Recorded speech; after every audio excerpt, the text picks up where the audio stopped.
T-Rex versus Spinosaurus. Who wins? It's one of the most searched dinosaur questions on the internet. It was the central conflict of Jurassic Park 3. It gets debated in comment sections, in schoolyards, in YouTube videos with millions of views. And here's the problem with almost all of those debates. They're comparing two animals as if they were rivals. As if at some point in Earth's history, a T-Rex and a Spinosaurus stared each other down across the same patch of ground. They didn't. They couldn't have. These two animals were separated by more than 25 million years and an entire ocean.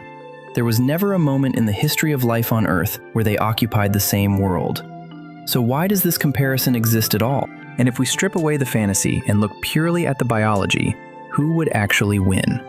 That's what this video is about. And the answer is going to tell you something about these two animals that the movies never bothered to get right. Stick around, because both of them turn out to be far stranger than you think. Let's deal with the timeline first, because it changes everything. T-Rex lived in what is now Western North America, right at the very end of the Cretaceous, roughly 68 to 66 million years ago.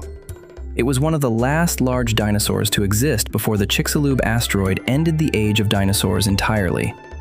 Spinosaurus lived in what is now North Africa, roughly 99 to 93 million years ago. That's a gap of more than 25 million years between the two species. To put that in terms you can feel, 25 million years is more than enough time to take the earliest apes and turn them into modern humans several times over. These weren't rivals, they weren't competitors. They were two completely separate evolutionary experiments in being enormous, running in different parts of the world at completely different points in history. And as we're about to find out, they solved the problem of being a giant predator in ways so different from each other that the comparison almost breaks down before it even starts. Almost. Start with T-Rex, because if you're going to compare something to T-Rex, you need to understand what you're actually comparing to. T-Rex reached lengths of around 12 to 13 meters and weighed somewhere between 8 and 9 tons. Its skull alone was built like a structural battering ram, thick fused bone reinforced specifically to absorb enormous compressive stress. Not just to deliver force, to absorb it on impact without fracturing. The bite force that skull produced was over 35,000 newtons at the rear teeth. That's the strongest bite force ever measured in a terrestrial animal, living or extinct. And to understand what that actually means in practice, you need to understand the teeth it was channeled through. T-Rex teeth weren't sharp. They weren't blade-like or serrated the way most large predator teeth are. They were thick, rounded, almost banana-shaped in cross-section. They were built specifically to resist snapping under extreme compressive force, not to slice through flesh, but to crush through bone. Fossilized bones of other dinosaurs with T-Rex bite marks don't just show puncture wounds. They show bones that were cracked, compressed, and in some cases partially digested, because T-Rex bit through them and consumed the marrow inside. The senses matched the hardware. Its olfactory bulbs, the brain structures responsible for processing smell, were proportionally enormous, likely capable of detecting prey or a carcass from kilometers away. Its forward-facing eyes gave it a wide zone of binocular depth perception, the kind of precision targeting a predator needs before committing to a strike. And its inner ear structure shows particular sensitivity to very low-frequency sound, the kind that carries over long distances through vegetation and terrain, the kind that a herd of large, heavy animals produces just by moving. Long-range smell, mid-range hearing, close-range visual precision. Then, 35,000 newtons of crushing force.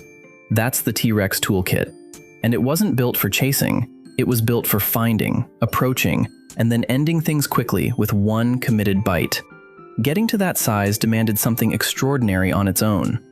Growth ring analysis from T-Rex bones shows it went through a dramatic growth spurt as a teenager, gaining roughly 2 kilograms of body mass per day for several straight years. Most of its adult size was reached in under 2 decades. That pace of growth required a sustained, high-volume food supply, which means T-Rex wasn't just a powerful hunter, it was a relentless one, driven by a metabolic demand that left no room for long gaps between meals. And the fossil record confirms it was meeting that demand.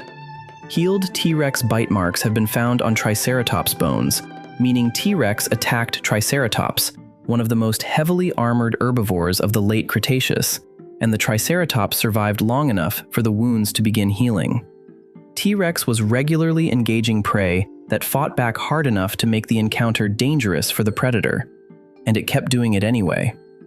Now Spinosaurus, and this is where the comparison gets strange. At 15 to 16 meters in length, Spinosaurus was probably longer than T-Rex, possibly significantly longer. By raw length, it holds the title of the longest predatory dinosaur ever discovered. But here's the thing about Spinosaurus that most people don't know, and it's the detail that makes this entire comparison more complicated than a simple size chart. The original Spinosaurus skeleton was discovered in Egypt in the early 1900s, and then it was destroyed. German bombing in World War II reduced it to rubble, and the only record that survived was a set of drawings and descriptions from the original discovery. For decades, almost everything scientists thought they knew about Spinosaurus was based on comparisons with related species and those old records. Then, new material started turning up in Morocco, and what it revealed was an animal so different from what paleontologists expected that it forced a complete rethink of what Spinosaurus actually was.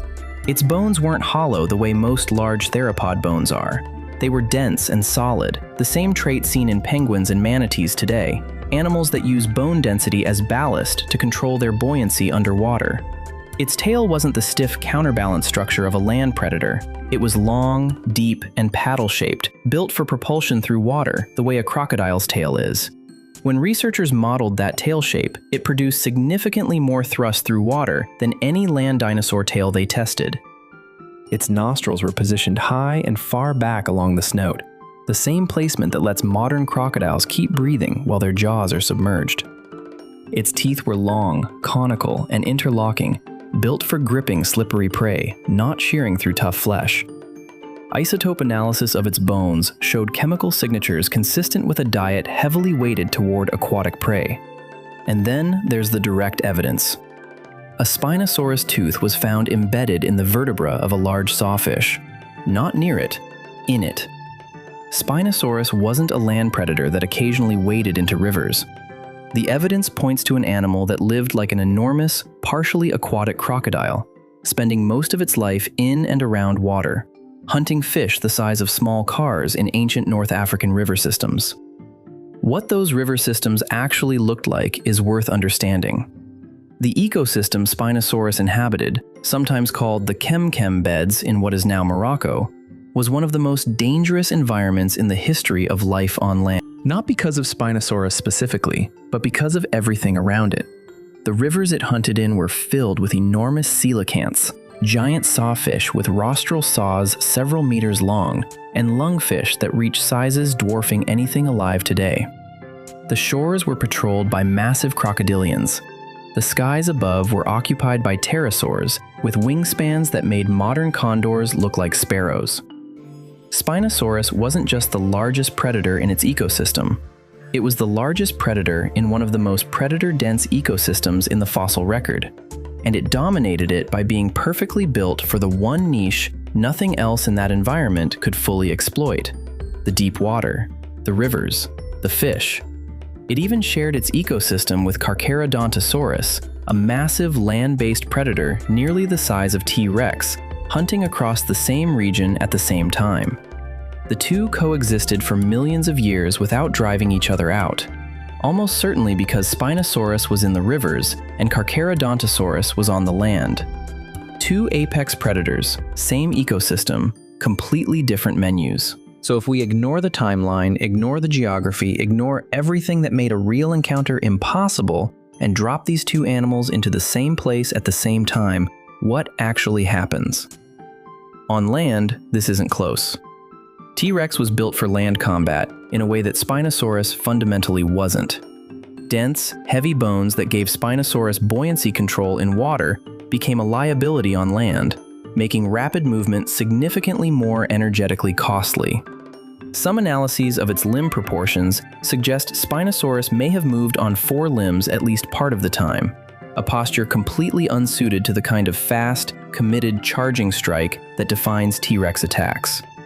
Its bite force, based on the narrow skull and conical teeth designed for gripping fish, was considerably lower than T-Rex.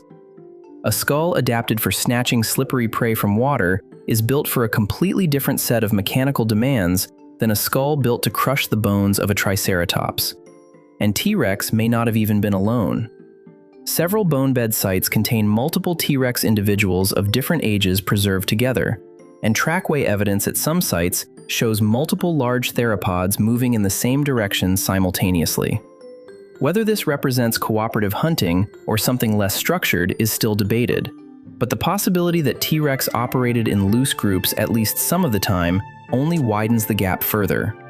On land, T-Rex wins, and it's not particularly close. But here's what that verdict misses entirely. The fight only goes one way if it happens on land, and Spinosaurus had no reason to be on land in the first place. Put this encounter in the river. Suddenly, everything changes. T-Rex in deep water loses the very things that make it dangerous. Its bone-crushing bite is useless against an animal that can dive below it. Its low center of gravity and powerful hind limbs, the structural advantages that make it devastating on solid ground, become liabilities in water, where buoyancy and swimming efficiency determine who survives. Its dense, upright body would have made it a poor swimmer even by the standards of large dinosaurs. Spinosaurus in its own environment is a completely different proposition. Dense bones that work against it on land become exactly the right tool for controlling depth in water. That paddle tail that produces drag on land becomes a powerful propulsive engine underwater. Its long, narrow snout and conical interlocking teeth, poorly suited for the bone-crushing attacks T-Rex relies on, are perfectly designed for catching prey in a three-dimensional aquatic environment where quick snapping grips matter more than raw bite force. The verdict changes entirely based on the terrain, which is exactly the point. These two animals weren't built to fight each other. They were built for completely different worlds. Spinosaurus didn't lose this matchup because it was the weaker animal. It lost because it was never built for this matchup in the first place. An animal that spends most of its life hunting enormous fish in river systems doesn't lose a land combat scenario to T-Rex the way a boxer loses to a wrestler. It loses the way a swimmer loses a foot race. The contest was never its contest. The environment was never its environment. The fight that everyone imagines never would have happened, not just because of time and geography, but because Spinosaurus had no reason to engage in it. On its own terms, in the rivers it was built for, hunting the prey it was built for, Spinosaurus was as dominant as T-Rex was on the plains of late Cretaceous North America. Two apex predators, two completely different worlds. Neither one ever needed to be better than the other because neither one was ever actually in the other's way. So who wins? On land, T-Rex, clearly and significantly. Stronger bite, a skeleton built for absorbing and delivering impact, limbs designed for land-based combat against an animal whose body was optimized for the water. But the better question isn't who wins the fight, it's why we keep imagining a fight between two animals that evolution never intended to compete. Jurassic Park 3 made it a movie moment. The internet turned it into a debate. The reality is two extraordinary animals, each one the most effective predator in its own environment, separated by time, by geography, and by everything about how they were built. T-Rex crushed bone on land. Spinosaurus hunted in rivers. Both were apex predators. Neither needed the other's world to dominate their own. Thanks for watching. If you liked the video, subscribe.